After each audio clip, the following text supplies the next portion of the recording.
Hey there, adventurers. Today we are here at Universal Studios Florida. Since I thought today we explore some of the rides and experiences that you can do if you have family or kids, since a lot of people don't know about this, but there's a lot of kids attractions and family-friendly rides here at Universal. So let's go ahead and have a great day adventure. Now, out front of Universal, there's also a height check area where you can check to see what height your child or younger ones are for all the attractions like E.T., Trolls Roller Coaster, Fast and Furious Supercharged, Simpsons, Transformers, Gringotts, Mummy, and even Riptide Rockets. But today we're more focusing on the family-friendly attractions, so I think in a later date we will check out the more intense attractions. For now though, let's go ahead and head inside the park. Now, as soon as you're entering inside the park, there is Minion Land, where it's home to both Despicable Me Minion Mayhem and Illumination's Villain Con Minion Blast. Both these attractions are highly popular, and if you want my best advice, come during the second half of the day, because usually these lines will definitely be way shorter than they are now. Inside Despicable Me Minion Mayhem, you are actually heading inside Gru's house, where you join Gru and his daughters along with the mischievous minions on an unpredictable ride where you're recruited for Gru's latest scheme, one where you'll become an actual minion. But when things do not go as planned, you're then launched into a trip into his supervillain laboratory. In terms of height requirements, you must be 40 inches taller in order to ride, and if you are not able to fit the height requirement, there's also the front row seats where they don't move them at all, as you can still ride the ride, although for the next ride it is Illumination's Villain Con Minion Blast, another attraction here at Minions Land, where this time, unlike Minion Mayhem, you're actually heading into Villain Con, where you're trying to be the next member of the Vicious Six, and you're competing against all sorts of other villains as you grab your blaster and try to see who's the best member. Plus, there's also one ride that doesn't have any height requirements. Select each player profile in the app, then tap the device to the blaster to sync.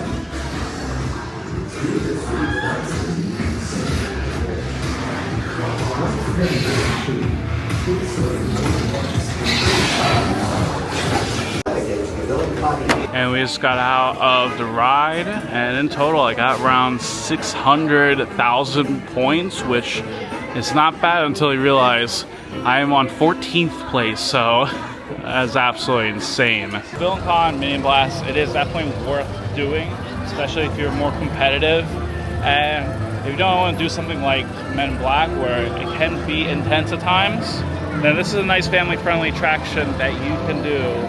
And during the second half of the day, it's definitely a nice walk-on attraction for sure, especially when you're not interested in doing any of the non-thrilling rides. To be perfectly honest, I don't think it's as interesting as other attractions, especially with Minion Mayhem, but overall, it's definitely an attraction that I would definitely do.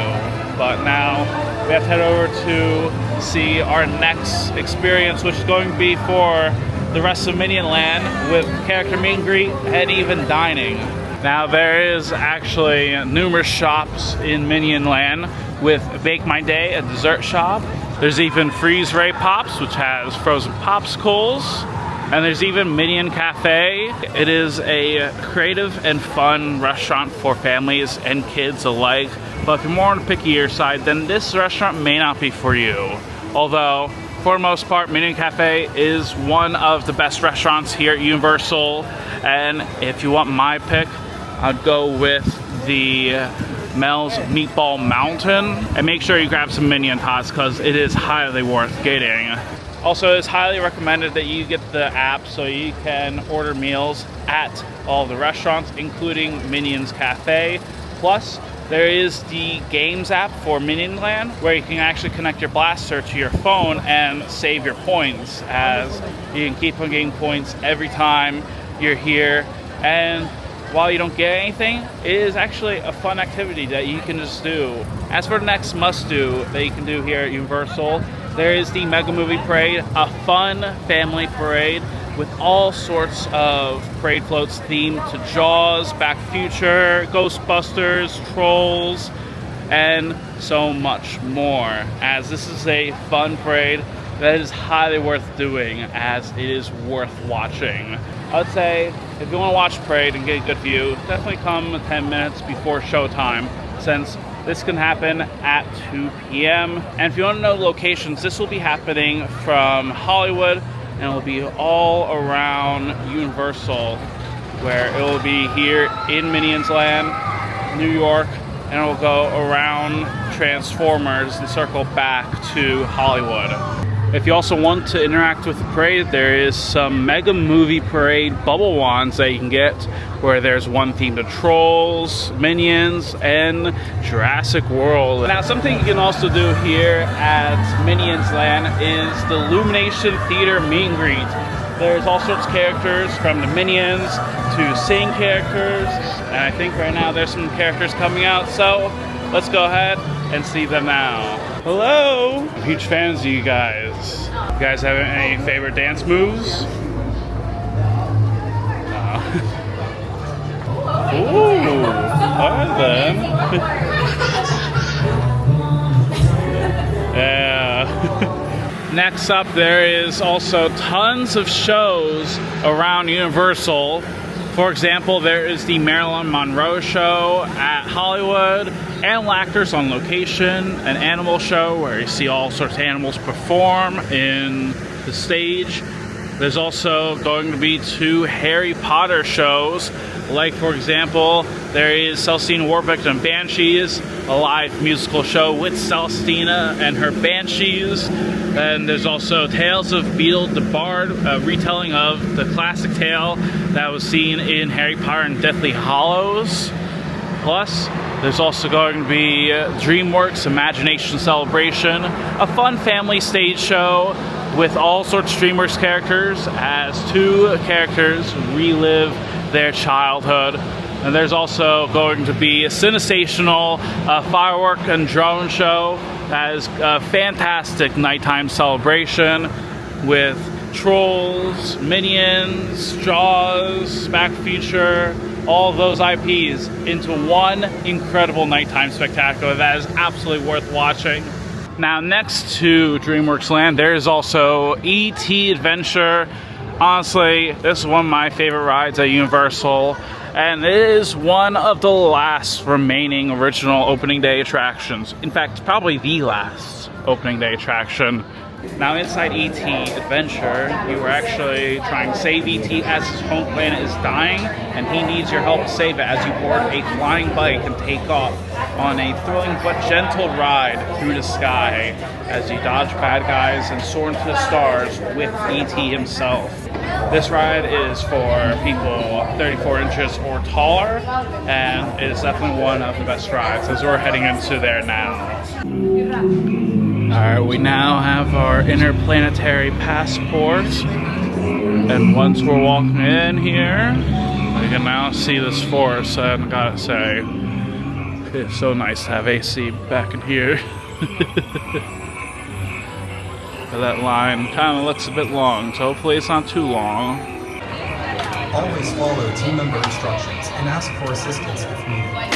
Thanks for your attention. And we just got off of E.T. Adventure. I gotta say, it is a classic ride for a reason. That is because it is absolutely amazing in terms of technology, that is still as good as it was 35 years ago, plus the whole story, attraction. It is absolutely amazing, highly worth doing, as it is a fun ride to go on, as it's not too intense. And next up, we are now inside DreamWorks Land.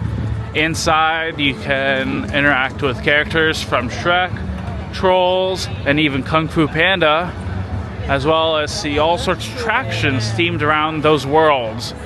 There's a Shrek meet and greet where you can meet Shrek, Fiona, and or Donkey. There's also multiple playgrounds that you can do, like Shrek Swamp Meet, where it's a whole kids play area, as it is really well themed. There's even King Harold's Swamp Symphony, where you can interact with frogs like this.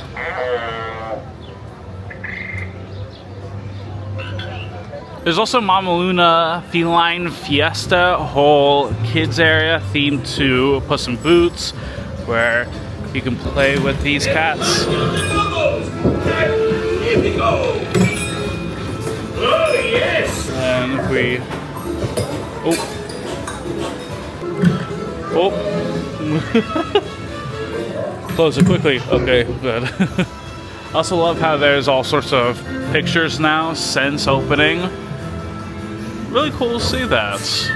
There's also a play area themed to Trolls with Poppy's Playground and a kids coaster with Trolls Troller Coaster, where you hop on the Caterpillar Catabus as you join Poppy, Tiny, and Twins as you try and make escape from spooky spiders, as this is for people 36 inches or taller.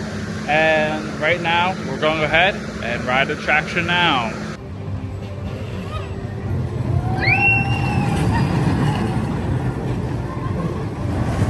And we just got off of Trolls Troller Coaster. If we're comparing kids coasters with both Clay Hippogriff and this, I think Clay Hippogriff may be better because it's better themed. It is a fun coaster for kids and families alike that I'll definitely check out. And next up we have Po's Kung Fu Training Camp, a play area themed to Kung Fu Panda, where you can even interact with Po at Po Live. Now there's the Pond of Perpetual Wetness splash pad, as well as the Gong of Resounding Resonance. And there's even multiple play areas all around for younger audiences. I think the real question is, does this still work?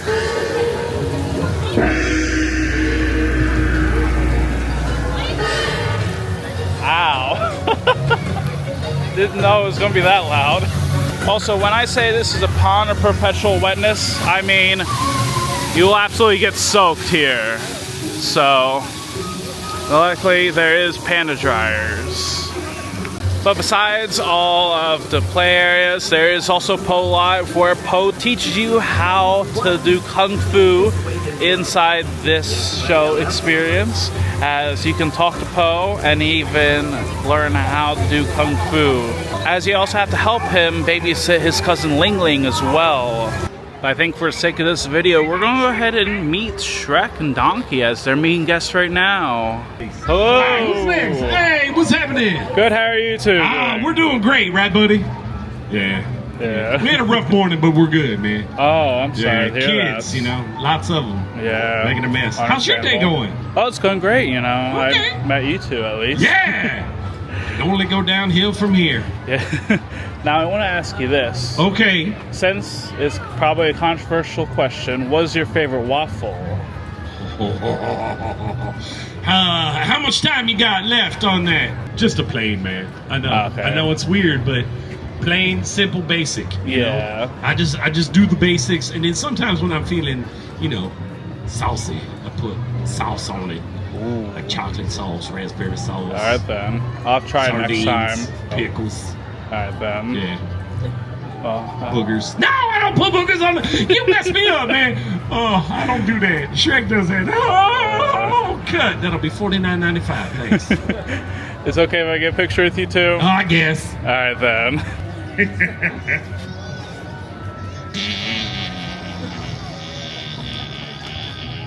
Wow, Shrek. As always, meeting Shrek and Donkey himself is an absolute must-do, especially if you're a big fan of Shrek. And now we're done with DreamWorks Land, but there's also Kang and Kodo's Twirl and Hurl here in Simpsons Land, a fun family flat ride that takes you all around and spins you around as Kang and Kodo's, the aliens from Simpsons, have landed here at Universal Studios as you pilot your very own flying saucer, swooping up and down, spinning through space. So if you want a nice, fun, family-friendly ride, then I would definitely do this one.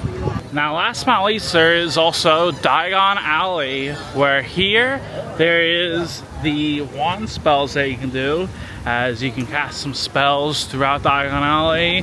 You can connect it to the Universal Orlando app and keep track of your progress throughout the lands. And there's also one last meet and greet character with the Night Bus conductor.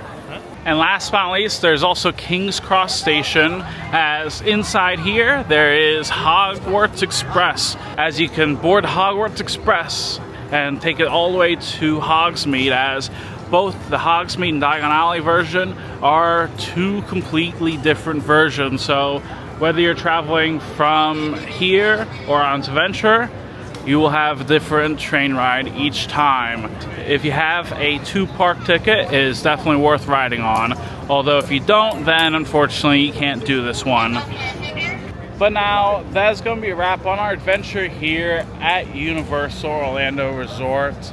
Honestly, I had a fun time here checking out some of the experiences that families can do. And while Universal is more for teenagers and adults, especially with their thrilling rides, I do think there's a lot you can do here at the resort for families. Let me know in comments down below.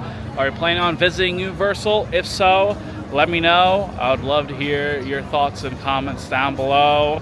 And if you want to help support the channel, make sure you subscribe, like the video, and follow for more. If you want to see what's new here at Universal, there's a video that I made right here. But until next time, thank you very much for watching. I hope you have a great day.